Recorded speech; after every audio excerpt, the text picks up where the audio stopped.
Ya kalau kita jujur berkata, di saat adanya guru dan di saat tidak adanya guru, maka terjadi perubahan. Mungkin ikhwan akan dikatakan munafik juga terlalu jauh. Mau dibilang bukan munafik pun sudah memiliki ciri-ciri nifak. Maka di sini saya melihat adanya satu garis yang nyaris mau dilompati oleh ikhwan adalah ita'ah dan nifak sudah semakin rancu. Oleh karena itu kita sudah susah untuk mencari tahu mana di antara mereka yang masih setia di saat guru tidak ada dan mana mereka-mereka yang setia di saat guru ada. Antara ada dan tiadanya telah memberikan perubahan kepada kita. Jadi saya himbau, langkah ini nanti terus diikuti. Ini sebagai langkah awal. Buktikan di saat ada acara-acara yang berkaitan dengan masalah kelahiran ataupun kematian yang itu dinisbahkan kepada ahlul bait dan dinisbahkan kepada mursyidin, maka jelas di situ memiliki maknawiyat yang dalam dan dinyatakan sebagai ibadah.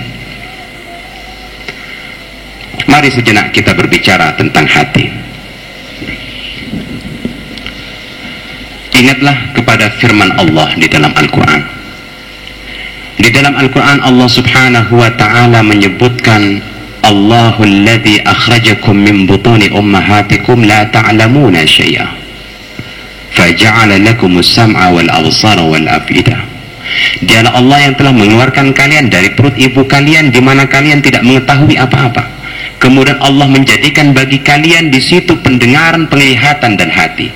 Ibn Abbas berkata tafsir daripada ayat ini menurut Amirul Mukminin Ali bin Abi Thalib, as-sam'u adalah at-tauhid, wal basar adalah an-nubuwah, wal afidah adalah wilayah. Berarti wilayah itu ada dalam hati, sehingga bisa bila kita melihat baik dalam artian tarekat Naqsyabandiyah ataupun tarekat Alawiyah, maka di situ pasti terpulang kepada latifatul qalbi, karena disitulah sentral daripada wilayah Amirul Mukminin Ali bin Abi Thalib. Sehingga bila sentral itu baik, baik seluruh lataif yang ada. Bila tidak, maka hancurlah yang lain. Jadi telinga kita milik Allah, mata kita milik baginda Rasulullah, dan hati ini milik Amirul Mukminin Ali bin Abi Thalib. Sehingga Imam Ali mengatakan, aku yang telah membersihkan di hati kalian niatan-niatan baik. Kalau ada niatan baik di setiap hati, ketahuilah sesungguhnya itu aku yang memberikan kepada kalian. Tidak hanya hati manusia, tetapi hati anbiya. Tidak hanya hati anbiya, tetapi hati para malaikat. Tidak hanya hati malaikat, tetapi hati hayawan dan nabatat. Semuanya itu bersumber dari Imam Ali bin Abi Thalib. Setiap yang memiliki hati, akulah sentral mereka. Mari kita lihat sejenak bagaimana gambaran hubungan antara hati dengan wilayah Amirul Mukminin Ali bin Abi Thalib. Kita lihat sebuah pohon dengan daun-daun yang lebat. Maka daun-daun itu adalah hati kita, dan ranting-ranting itu adalah mursyid, dan setiap cabangnya adalah aqtab, kutub, dan disitulah bersambungnya kepada syajarah, kepada setiap a'immah, para imam, dan akarnya adalah Amirul Mukminin Ali bin Abi Thalib. Maka setiap serapan-serapan akar yang diambilnya dari kebesaran Allah oleh Imam Ali disampaikan ke dalam batang, dan batang ke ranting, dan ranting ke daun. Maka berbaiat adalah bersambungnya daun kepada ranting. Di saat daun-daun gambaran dari hati kita sudah jenuh, sudah bosan dan tidak ada cinta, dan kemudian oleh Allah subhanahu wa ta'ala dimatikan, sebagaimana di dalam sabda, di dalam firman Allah menyebutkan, khatamallahu ala qulubihim wa ala sam'ihim wa ala absarihim. Allah matikan hatinya. Kalau sudah hati mati, tauhidnya mati, nubuahnya mati. Sehingga ini makna daripada irtibat, ta'alluq, hubungan yang kuat kepada wilayah.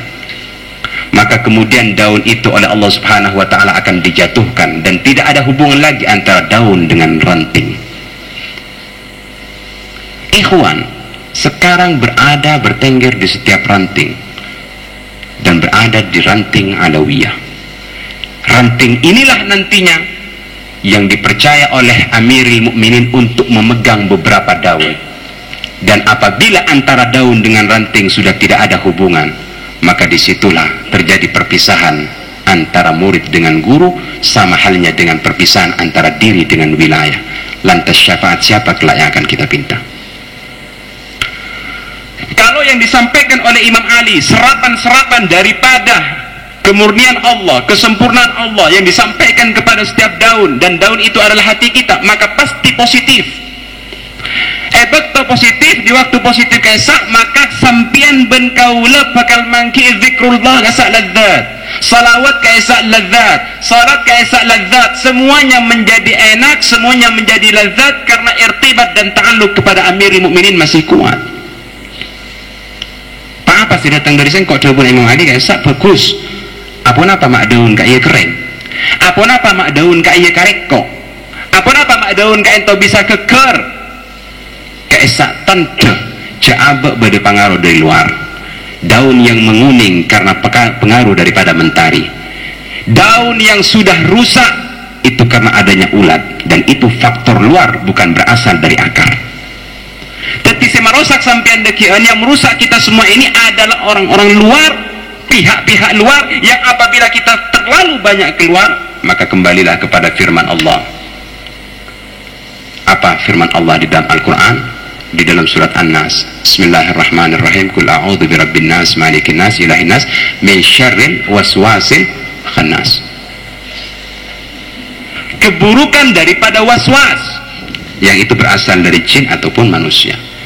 Nah, ini sebabnya bila kita di dalam hubungannya dengan guru tidak memiliki mahabbah, maka kita akan jauh dari serapan-serapan itu. Daun mengemuning dan kemudian jatuh.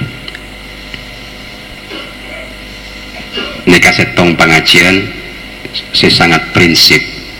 Saya sehingga sampean harus paham antara hubungan maulid wiladah dengan wilayah.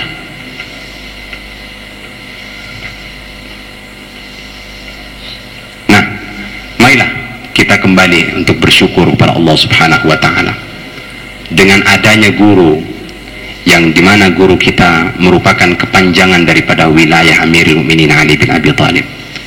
Al-Husain adalah juga merupakan keturunan Imam Ali yang sekaligus guru kita pula. Sehingga di malam ini kita mengadakan dua wiladah, wiladah guru sendiri dan wiladah daripada Al-Husain sallallahu alaihi wa alihi. Yang nantinya dari maknawiyat wiladah ini kita berharap makna daripada baiat akan memiliki natijah mahabbah, dan mahabbah inilah yang akan menjadi bekal kita untuk senantiasa ada irtibat hubungan fit dunia wal akhirah dengan wilayah Amirul Mukminin alaihi wassalam. Ikhwan yang dimuliakan oleh Allah, saya akan memberikan gambaran arti sebuah kehilangan. Siap-siap budi ari sampian ikhwan, sebagaimana murid-murid syekhona. Sampai bisa tanya ke murid syekhona, kayak amma gurun mungkin. Lambak murid syekhona tak aromasa pegalitina akin ben syekhona. Dulu orang-orang yang berbaiat kepada syekhona merasa dia akan selamanya dengan gurunya. Tapi tanyakan kepada mereka, kayak amma gurun mungkin. Dan apa yang terjadi apabila guru telah tiada? Sebuah makna kehilangan yang dalam ini pernah dirasakan oleh Zaid bin Harith. Baktana Rasulullah wafat, Zaid bin Harith jadab, maka Zaid bin Harith berguling-guling. Zaid bin Harith akelupuk sampai Zaid bin Harith masuk ke dalam tumpuan pasir. Di sanalah kemudian Zaid bin Harith berkata, telah hilang segala harapan dan cita-citaku, karena sesungguhnya baginda Rasulullah telah kembali kepada Allah. Siapakah yang akan membimbingku setelah tiada Rasulullah? Jangan hanya mengingat bahwa kebersamaan dengan guru untuk selamanya. Oleh karena itu akan terjadi nanti makna sebuah perpisahan. Ini makna dari guru mengajarkan cerah-cerah besa mungkin ben guru sambian. Besa ben guru saare duare sabulan dubulan ngok boleh dekian etengku hasil lah. Di saat itulah kita lupa, kita lalai dikira bahwa tidak adanya guru berarti tidak adanya kontrol. Tore, sebelum sampean ben kaula deki kehilangan, sebelum kita ini ditinggalkan oleh orang-orang yang ikhlas mendidik kita, pas kakek emak ada kian mon umpama Allah nentuaki papuna pakento lain benar-benar. Ini loh makna daripada ajaran atau gambaran dari kehidupan guru sama kento. Jadi ikhwan ngereng sebelum ditinggal gurunya, sebelum gurunya ke ento pentas orang Allah untuk abeli, tulis sampean abeli kada cerah-cerah kumpul ben guru napa semak. Bukankah kita semua menginginkan bersama dengan guru di dunia sampai ke akhirat? Membeda pakon dari guru, membeda aturan kekepena dari guru tuli kalakoni. Tak kenceng ngalakoni perintah guru tanda apesa. Tak kenceng untuk atau ben guru tanda apesa. Mun guru deki nyolak apesa ongku. Mumpun guru mesa sambian, pas kakak emak sambian. Dan terus terang saya katakan di sini bahwa saya masih melihat gejala-gejala adanya dari ikhwan ke ento tante atika dia menitinaki guru sebung kontrol. Ini himbauan dan saya sangat mendukung dengan acara seperti ini untuk kembali mengukuhkan agar ikhwan lebih perhatian boleh cek songkuna guru cer ngajar lagi aba untuk apesa sekecil bentak mustahil dekian guru lakar ongku-ongku apesa untuk salanjeng pon kaento bayi sebisa pada pak ben kau desa kater jadi ngireng dekian ikhwan-ikhwan si lain si aroma saabaan kaento andi kasangkupan untuk melakukan sebuah penghargaan terhadap wilayah gurunya atau wilayah gurunya. Agar dia orang-orang sedih manajemen Rasulullah saben-saben hari kelahiran Rasulullah datang ngatraki gandum. Ada lagi yang datang mengantarkan pemberian-pemberiannya yang lain. Bahkan sebuah keterangan sebut lagi salah setong dari kelompok manusia seandik guru dari saking cintana ke guruna boktona guruna ke untuk ulang tahun maka datanglah kepadanya semua murid-muridnya yang pedagang emas menimbang berat gurunya maka ketahuan sekian puluh berat guru emas ditumpuk sesuai dengan berat gurunya dan dihadiahkan kepada guru. Datang lagi sekelompok lain pedagang perak meminta kepada gurunya untuk ditimbang maka seberat tubuh guru perak itu dihadiahkan. Datang lagi pedagang-pedagang berlian dan permata menimbang berat gurunya dan seberat tubuh gurunya lah permata itu dihadiahkan. Ini semua menunjukkan apa? Menunjukkan adanya mahabbah dan mahabbah itu menuntut adanya bukti. Sehingga nanti apabila ikhwan memiliki rezeki untuk memulangkan rezeki itu salah satu adalah dengan cara mengingat wiladah ataupun syahadah daripada setiap orang-orang yang kita cintai khususnya mereka yang memiliki wilayah. Bisa saja Anda menghadiahkan amwal, bisa saja Anda menghadiahkan harta benda, atau bisa saja Anda memberikan apa yang terbaik, bahkan umur ikhwan mangken bisa yaturaki Allah Subhanahu wa taala sebagai satu upaya menanggulangi adanya musibah dalam perjalanan guru. Keng pasira yang dalam sampean sisia. Ini makna daripada menghaturkan rasa cinta dan cinta ini harus kita syukuri dan syukur itulah yang kemudian menuntut adanya bukti sehingga kedekian kita termasuk orang yang mengenang dan berterima kasih pun apapun ten. Ini kasih tong gambaran saos jadi mula awal dari badan acara kento tentu supaya tak terlalu jauh jarak antara kita dan guru. Jadi bekto-bekto sebunga guru kalaban hal-hal yang berkaitan kalaban ajarna guru dan kenangan saya akait kalaban guru kaya. Jadi korang lebih nak bilanya orang saporasi sarajana wallahul muwaffiq ila aqwamit thoriq. Wassalamualaikum warahmatullahi wabarakatuh.